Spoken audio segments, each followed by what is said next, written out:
Bismillahirrahmanirrahim. Assalamualaikum warahmatullahi wabarakatuh. Alhamdulillahirabbil alamin wal 'aqibatu lil muttaqin wala udwana illa 'alal zalimin. Asyhadu an la ilaha illallah wahdahu la syarika lah, ilahul awwalin wal akhirin, wa asyhadu anna Muhammadan 'abduhu wa rasuluhu al-mab'utsu rahmatan lil alamin. Allahumma shalli wa sallim ala Sayyidina wa maulana wa syafi'ina Muhammadin sallallahu alaihi wasallam wa ala alihi wa ashabihi wa man tabi'ahum bi ihsanin ila yaumiddin. Amma ba'd, para ikhwan dan akhwat, para kaum muslimin dan kaum muslimat yang dirahmati oleh Allah Subhanahu wa taala. Alhamdulillah, pada kesempatan kali ini kita berjumpa kembali lewat Markas Inayah Fanpage. Dan sebagaimana biasa, pertemuan kita adalah membahas hadis-hadis Nabi Shallallahu Alaihi Wasallam yang dirangkum oleh Al-Imam Ibn Hajar Al-Asqalani dalam kitab beliau Bulughul Maram. Dan pembahasan kita terkait dengan masalah adab, yaitu hadis-hadis yang dikumpulkan dalam Kitabul Jami' oleh beliau, yang mana kitab ini merupakan terakhir dari kitab Bulughul Maram.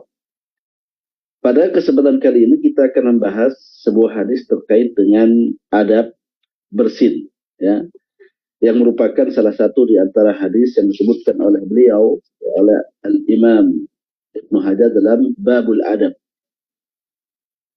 Kita akan bacakan hadisnya.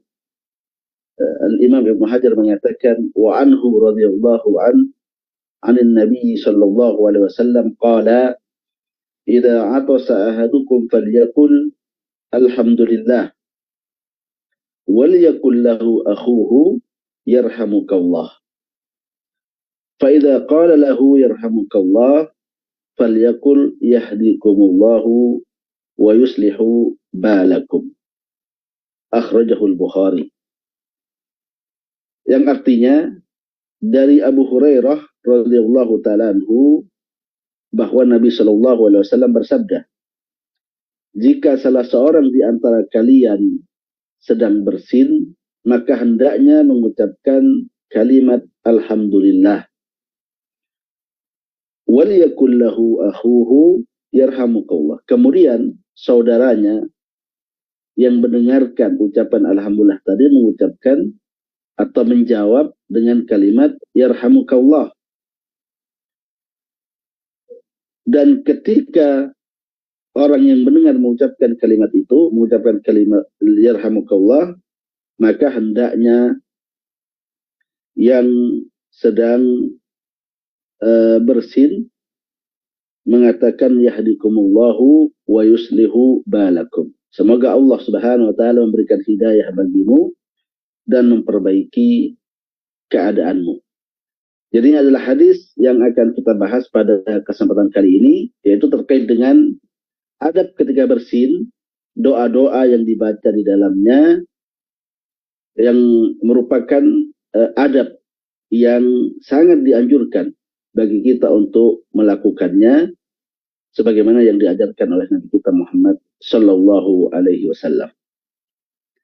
Kaum muslimin, kaum muslimat, para ikhwan dan akhwat yang dirahmati oleh Allah Subhanahu wa taala. Hadis ini adalah hadis yang sahih, diriwayatkan oleh Al-Imam Al-Bukhari dari jalur Abdullah bin Dinar, dari Abu Saleh At-Tamman Az-Zayyad, dari Abu Hurairah radhiyallahu taala anhu. Ini merupakan salah satu di antara silsilah sanad yang sahih yang datang dari Nabi kita Muhammad sallallahu alaihi wasallam.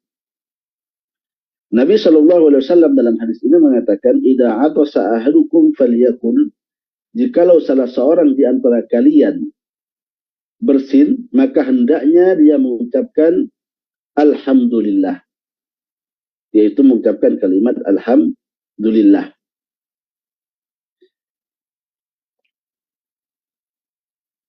Kalimat ini alhamdulillah, ya, oleh para ulama kita dijelaskan dalam beberapa lafaz atau dalam beberapa redaksi. Ya, sebagian mengatakan bahwa cukup mengucapkan alhamdulillah sebagaimana dalam hadis riwayat Imam Bukhari ini. Sebagian mengatakan bahwa boleh mengucapkan selain dari kalimat alhamdulillah. Seperti mengatakan alhamdulillahirabbil alamin, ya, atau alhamdulillahi ala kulli halin. Jadi redaksi kalimat syukur, kalimat alhamdulillah ini diperselisihkan oleh para ulama kita. Yang paling sahih tentunya adalah yang datang dalam hadis ini, yaitu mengucapkan kalimat alhamdulillah saja. Dan ini adalah riwayat yang sahih dari Nabi kita Muhammad SAW. Namun bolehkah kita memodifikasi kalimat ini dengan kalimat-kalimat yang lain, ya, seperti alhamdulillahirabbil alamin atau alhamdulillahi ala kulli halin. Sebagian para ulama kita membolehkan, ya, tidak harus dengan mengucapkan kalimat alhamdulillah, tapi bisa kita berikan tambahan-tambahan dengan kalimat yang lain, karena tujuan dari kalimat ini adalah mengungkapkan kesyukuran kepada Allah Subhanahu wa taala. Meskipun tetap kita tanbih, kita berikan penegasan bahwa kalimat alhamdulillah, mencukupkan dengan kalimat alhamdulillah, itu adalah riwayat yang sahih dari Nabi kita Muhammad SAW. Tentu lebih baik mengamalkan apa yang ada dan datang dengan kita Muhammad SAW. Kemudian, kenapa para ulama kita atau kenapa Rasulullah SAW menganjurkan kita mengucapkan kalimat alhamdulillah? Maka para ulama kita mengatakan bahwa ini tujuannya untuk bersyukur kepada Allah Subhanahu wa taala. Ya. Karena bersin ini merupakan salah satu di antara aktivitas yang baik, yang mana bersin ini mengeluarkan udara yang terpenjara dalam diri kita, yang ada dalam diri kita, ya, mengeluarkan udara, sehingga kemudian dengan proses bersin ini menjadikan udara tersebut keluar dan menjadikan kita lebih bersemangat, lebih ringan badan kita, dan juga lebih santai. Maka para ulama kita mengatakan bahwa bersin ini merupakan aktivitas yang menunjukkan kesehatan seseorang, ya. Bersin pada ukuran-ukuran tertentu menunjukkan bahwa kita memiliki badan yang sehat, ya. Dikarenakan bersin ini mengeluarkan udara-udara, ya, atau angin yang negatif yang ada dalam diri kita lewat bersin tadi itu. Oleh karena itu kebanyakan orang yang sudah bersin biasanya dia merasakan nyaman, ya, merasakan ringan, dan juga merasakan semangat, ya, yang menggelora setelah dia melakukan bersin itu. Oleh karena itu kita patut bersyukur dengan kondisi ini. Ini kata para ulama kita. Redaksi yang sampai kepada kita, sabda Nabi kita Muhammad SAW adalah perintah, faliyakul. Ya. Ini menunjukkan apa? Dalam usul fiqh kita menunjukkan bahwasanya ini merupakan bagian dari perkara yang hukumnya wajib, ya. Karena al-amr lil wujub atau al-amr yufidul wujub, bahwa perintah itu menunjukkan pada sesuatu yang hukumnya wajib. Oleh karena itu para ulama kita sebagian berpendapat bahwa ini merupakan perkara yang hukumnya wajib, ya. Sebagian seperti itu. Namun sebagian para ulama kita bahkan menyebutkan ittifaq, ya, menyebutkan ittifaq atau semacam konsensus bahwa kendati lafaz hadis ini menyebutkan bahwa dia adalah perintah dan perintah itu hukumnya wajib, namun tidak ada di antara para ulama kita yang berpendapat seperti itu. Mereka lebih cenderung untuk berpendapat bahwa mengucapkan kalimat alhamdulillah pasca bersin hukumnya adalah sunnah. Ini ada al-ittifaq yang disebutkan oleh para ulama kita terkait dengan masalah ini. Kenapa seperti itu? Karena mereka ini berkaitan dengan adab, ya. Dan hal-hal yang berkaitan dengan adab hukumnya lebih ringan dibandingkan dengan hal-hal berkaitan dengan ibadah secara khusus. Maka kalimat wal yakul di sini meskipun perintah, tetapi wallahu alam lebih kuat atau lebih rajih hukumnya adalah sunnah. Kemudian ikhwan dan akhwat yang dirahmati oleh Allah Subhanahu wa taala, Nabi SAW bersabda, wal yakul lahu akhuhu yarhamukallah. hendaknya saudaranya mengucapkan yarhamukallah. Hendaknya Allah Subhanahu wa taala memberikan rahmat bagimu. Ya, ini ya. Jadi ketika seseorang bersin dan kita mendengarkan dia bersyukur dan mengucapkan alhamdulillah, maka sesama kaum muslimin yang mendengarkan kalimat ini hendaknya menjawab dan merespon dengan kalimat yarhamukallah. Dan para ulama kita ketika membahas kalimat ini mengatakan bahwa kalimat yarhamukallah ini memiliki dua makna. Yang pertama adalah makna ad-du'a. Jadi makna doa. Ya. Jadi kita mendoakan kepada saudara kita, semoga Allah Subhanahu wa taala merahmatimu.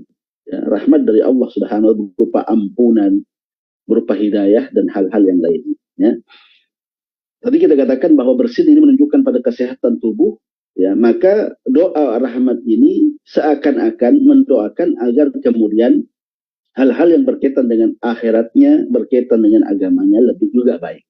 Ini ya, rahmah itu biasanya berhubungan dengan hal-hal yang berbau hidayah, ampunan dari Allah Subhanahu wa taala, ya, ketaatan kita kepada Allah Subhanahu wa taala atau hal-hal yang berbau akhirat.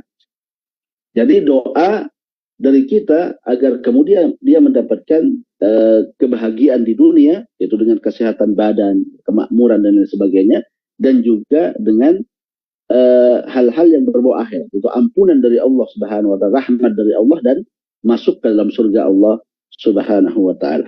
Ini yang pertama, ya, maknanya adalah doa. Kemudian sebagian yang lainnya mengatakan bahwa yarhamukallah ini bermakna al-ikhbar, memberikan informasi.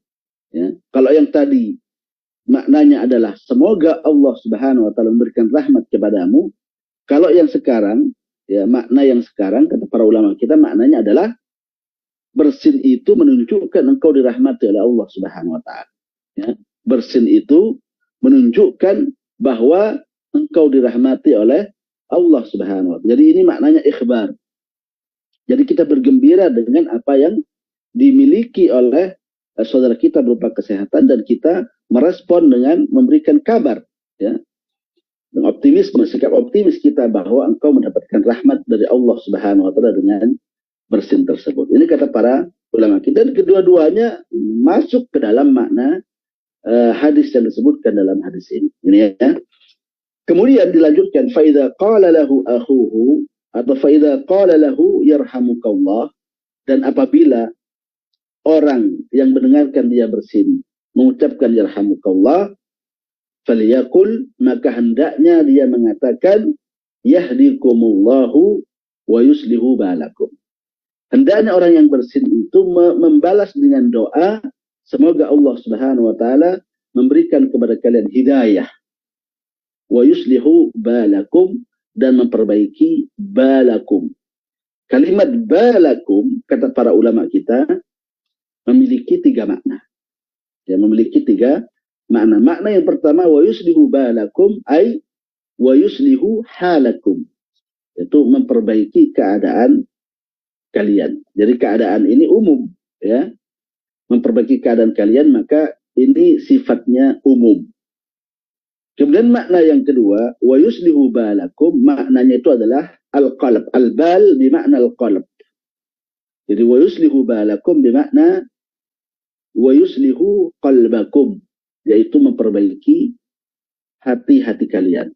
Jadi ini lebih spesifik, ya, lebih khusus, bahwa yang diperbaiki adalah hati kita atau hati orang yang mendoakan orang bersin tersebut. Ini ya, wa yuslihu balakum bimakna, atau maknanya adalah memperbaiki hati-hati kalian.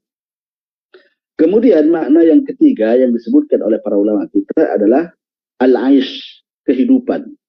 Ya, artinya Allah Subhanahu wa taala memperbaiki kehidupan dia di dunia berupa rezekinya, urusannya, dan lain sebagainya. Ya, yaitu wa yuslihu aisyakum. Ya, maknanya adalah wa yuslihu aisyakum. Semoga Allah Subhanahu wa taala memperbaiki kehidupan kalian, kehidupan dunia. Ya, kehidupan dunia, rezekinya, urusannya, dan perkara-perkara yang lainnya. Ini makna dari wa yuslihu balakum, dan para ulama kita kebanyakan mentarjih, ya, mentarjih dari makna ini. Yaitu makna apa? Yaitu makna yang dikandung oleh makna yang pertama. Wa yuslihu balakum bermakna wa yuslihu halakum, memperbaiki keadaan kalian, ya. Dianggap lebih rajih karena dia global atau umum, mencakup, ya, kebaikan hati dan juga mencakup kebaikan kehidupan dunia kita berupa rizki, urusan, atau perkara yang lainnya. Maka wallahu a'lam, para ulama kita pendapat yang mengatakan wa yuslihu balakum bermakna yang maknanya adalah yuslihu halakum, ini barangkali lebih kuat dikarenakan makna hal lebih luas, ya, atau maknanya umum dibandingkan dengan makna-makna yang lain, bahkan mencakup makna yang kita bahas tadi. Ini adalah makna hadis yang dikandung, ya, dalam makna yang dikandung dalam hadis yang kita bahas pada kesempatan kali ini. Ikhwan dan akhwat yang dirahmati oleh Allah Subhanahu wa taala, kita katakan tadi bahwa hukum mengucapkan alhamdulillah ketika bersin adalah sunnah, dan ada ittifaq, ya, ada semacam ittifaq atau kesepakatan para ulama kita terkait dengan hukum ini. Maka para ulama kita juga membahas terkait dengan hukum membalas dengan mengucapkan yarhamukallah, ya.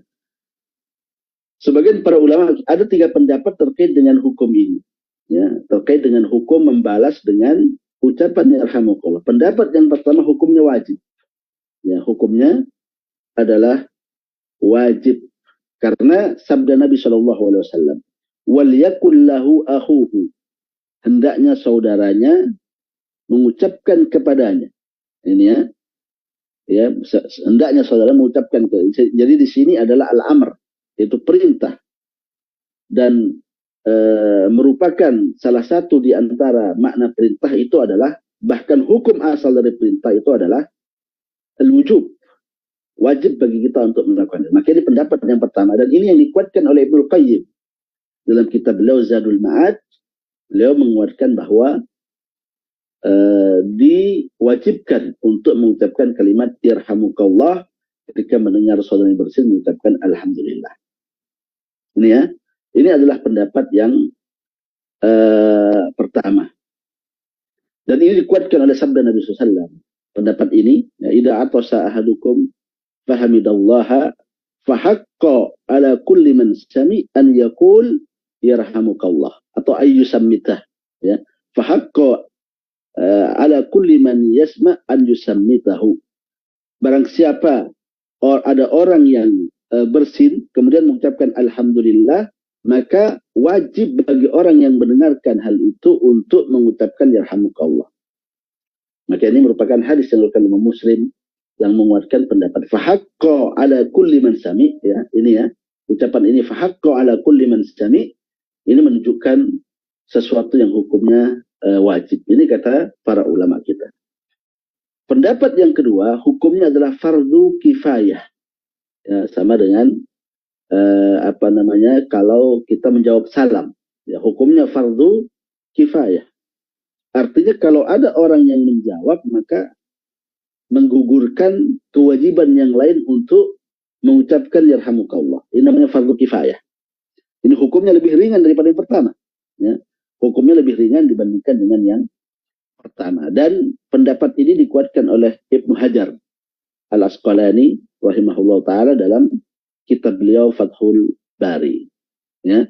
Jadi hukumnya adalah fardu kifayah, artinya apabila ada orang yang mengucapkan yarhamukallah, maka gugur kewajiban yang lainnya untuk mengucapkan kalimat tersebut.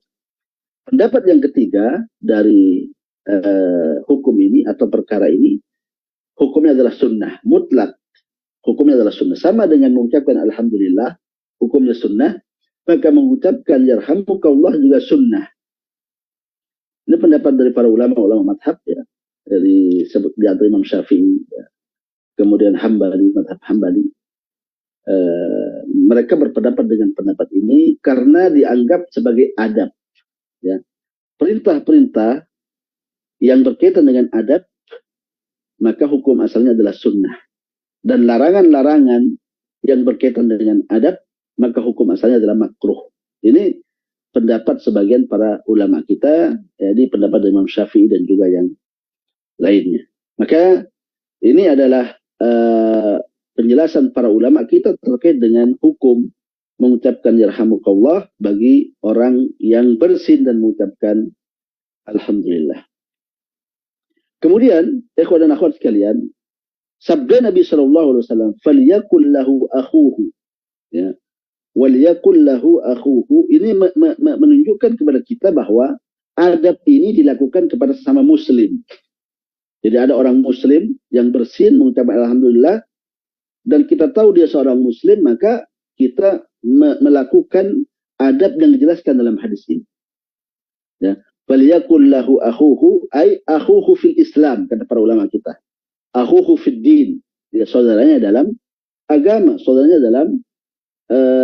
dalam Islam. Itu maksudnya. Maka adab ini tidak berlaku ketika yang bersin orang non-muslim. Orang non-muslim ketika bersin, maka tidak dianjurkan mengucapkan kalimat yarhamukallah. Ini ya. Kenapa? Ya, ar-rahmah, kalimat rahmah ini khusus bagi orang-orang yang beriman kepada Allah Subhanahu wa taala. Ar-Rahim, ya. Wa kana bil mu'minina raufur rahim, ya. Bahwa Allah Subhanahu wa taala wa kana bil mu'minina rahima, bahwa Allah Subhanahu wa taala rahim, bersikap rahim kepada orang-orang yang beriman, ya, sebagai firman-Nya. Maka tidak boleh diberikan kepada orang-orang yang kafir. Ya, bisa jadi orang kafir non-muslim, ya, bisa jadi orang non-muslim hidup bersama dan berinstal dengan sama kaum muslimin, dia tahu adab-adab ini. Jadi dia mengucapkan itu secara spontan. Nah, ketika bersin mengucapkan alhamdulillah, spontan saja, ya. Bukan karena keimanannya, tapi karena spontan. Maka apa yang dilakukan? Maka adab ini tidak berlaku, kita katakan. Lalu apa yang kita katakan? Ini datang dari riwayat yang lain dari Nabi SAW, bahwa ada ahlul kitab, orang-orang Yahudi, yata'attashuna inda Nabi SAW. Mereka bersin di hadapan Nabi SAW karena mereka berharap untuk diucapkan apa? Yarhamukallah. Namun SAW tidak mengucapkan kalimat itu. Rasulullah SAW mengatakan yahdikumullahu wa yuslihu balakum. Jadi yang diucapkan bukan kalimat rahmat, karena kalimat rahmat ini khusus bagi kaum muslimin, tapi jawaban kita adalah yahdikumullah. Semoga Allah Subhanahu wa taala memberikan hidayah kepadamu dan memperbaiki keadaan-keadaanmu. Maka ini adalah nas dari Nabi kita Muhammad SAW terkait dengan apabila yang bersin non-muslim. Non-muslim, kita bisa menjawab atau mendoakan dia dengan hidayah, karena doa hidayah mencakup bagi orang yang beriman, yaitu agar ditambah hidayah, dan bagi non-muslim agar diberikan hidayah untuk masuk ke dalam agama Islam. Ikhwan dan akhwat yang dirahmati Allah Subhanahu wa taala. Kemudian jika ada orang yang bersin dan tidak mengucapkan kalimat alhamdulillah, apa sikap kita? Maka sikap kita adalah tidak mendoakan dia. Ya, tidak mengucapkan yarhamukallah. Ini ya. Jadi ada orang bersin, kita tahu dia seorang muslim.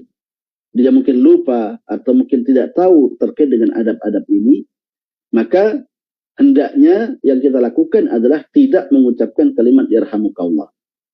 Jadi kalimat yarhamukallah ini berkaitan dengan dua hal, yaitu bersin, berkaitan dengan tiga hal, yaitu bersin, dia seorang muslim, dan dia mengucapkan alhamdulillah.